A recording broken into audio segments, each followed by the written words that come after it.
not gonna lie, all Janet Jackson is doing is feeding fuel to Fabio's fire. I'm not gonna lie, that was a tongue twister. Because I just know he's somewhere so happy about her reaction to the movie. Okay, so apparently a couple days ago, over the weekend, I'm not sure, the entire Jackson clan got together for a private screening of the Michael movie. Now, one of the reports said 60 members of the Jackson clan. Now, look, I don't know them people personally, but since when the fuck was it 60 of them? I don't know, maybe they got a bunch of cousins we don't know about, you know what I'm saying? But allegedly, during this screening, Janet Jackson negatively criticized everything from the makeup to the acting skills, the dancing. The report even says she had a problem with the way they walked. Naturally, of course, Jermaine Jackson was the one to defend everything. And of course, with his son playing in the movie, naturally he would defend it, right? Well, allegedly, I gotta say allegedly because I'm sorry, but this story don't even sound halfway believable. His clapback to his sister was that she was jealous. I'm not gonna lie, this is one of those stories where the second I heard it, I just sat there like, nah, there's no way, I don't believe it. Like, something about it just doesn't feel right. So if you somehow missed it, apparently there was this whole situation where reports started coming out saying Janet Jackson wasn't so happy, right? She was jealous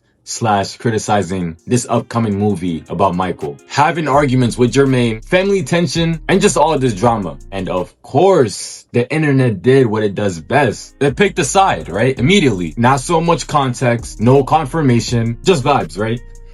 Just vibes. And that right there is what I actually want to talk about today. Because this isn't really about Janet. This is about how narratives get created and believed. Now, me personally, the first place I seen this story was TMZ. And look, TMZ been around forever. They have broken real stories before. But nowadays, it feels like the line between storytelling and actually reporting stuff that are real seems a little bit blurry, because the way this whole thing was framed was crazy. Heated arguments, insanely jealous. Like, come on, man. Like, those aren't neutral facts. You're obviously painting a picture. What made it even crazier to me is that if you actually know anything about Janet Jackson, that narrative almost makes zero sense. We are talking about a woman who carved her own legacy while being related to the biggest entertainer the world has seen. What takes your breath away is he had the ambition to become the biggest star in the world. And he did it. Michael Jackson was the most famous person on earth since Jesus Christ. But joy of doing something phenomenal, because everybody waiting to see the next big, Michael Jackson short. Could write the songs, he could produce them, he could sing them, he could perform like no other, and he also was a fashion icon.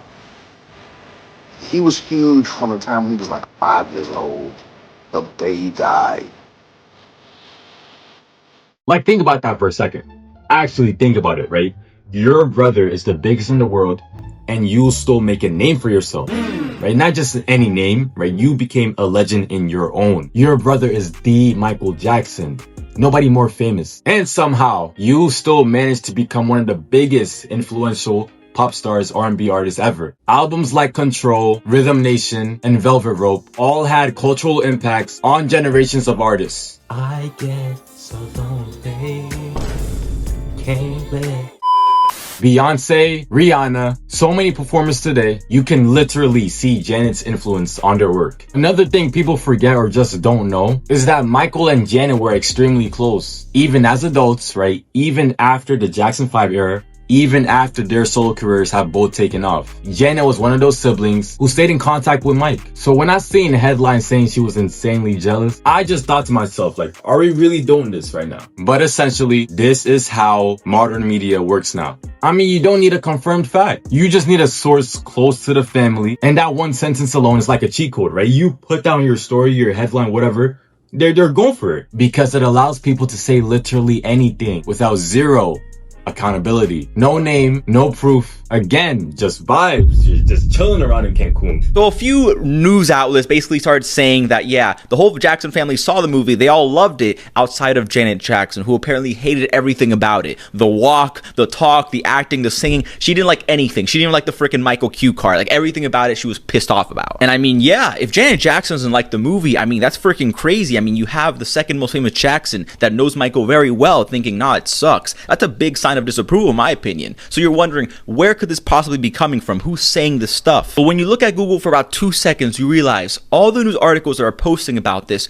are getting their source from freaking TMZ and all these wishy-washy outlets that all they get their stuff on based on gossip and no real authority. Isn't it a coincidence? The movie comes out in about 5 weeks, 6 weeks, and now things are starting to come out how, oh, the movie sucks, oh my god, people don't like it, the Jackson family doesn't like it. It all makes sense, bro. Once the story is out, it spreads faster than correction ever will. And that's exactly why it was interesting to see Taj Jackson come in and just debunk it. It was just one tweet, I'll put it up on the screen, but he's basically talking about how people shouldn't promote gossiping and just false narratives, and talked about the positivity Michael, his uncle, has been getting recently. And that part was very real, because if you haven't just been rotting under a rock in these past few weeks, maybe months even, you can even feel it. There is a massive resurgence in MJ appreciation. I mean, new generation discovering his music, old fans revisiting his legacy, false claims about him back then just getting debunked.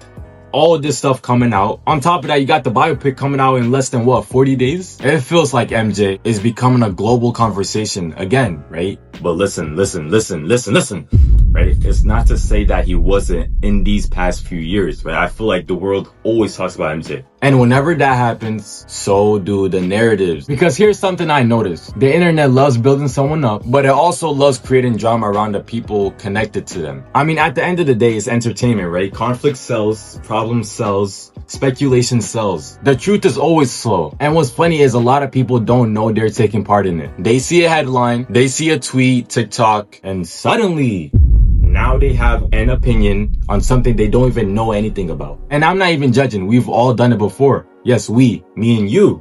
I've done it before. You have done it before. But it's dangerous because this narrative thing isn't a joke, right? These narratives can stick to someone for years. Sometimes, just sometimes forever. What makes this whole situation even crazier is that the movie hasn't even came out yet. I mean, we're literally weeks away from release and we're already seeing all this false info, jealousy claims, right? Family feud, all before the public even watches the film. And that should tell you something. Sometimes the story, right? Just sometimes it becomes even bigger than the event itself. Janet herself even came out and posted a tweet, and to sum it up, it was basically stop looking at everything and thinking it's true, because it's not. And that's why I think this whole situation is a perfect example of a bigger problem. We live in an era where being first matters more than being right. And then when new info comes out, they're nowhere to be found, right? They just move on with life, right? If someone is debunking that narrative, they don't care anymore. So shout out to Janet, man. Shout out to Jafar playing his Uncle Mike in the movie. And this should be a reminder to ourselves not to be so quick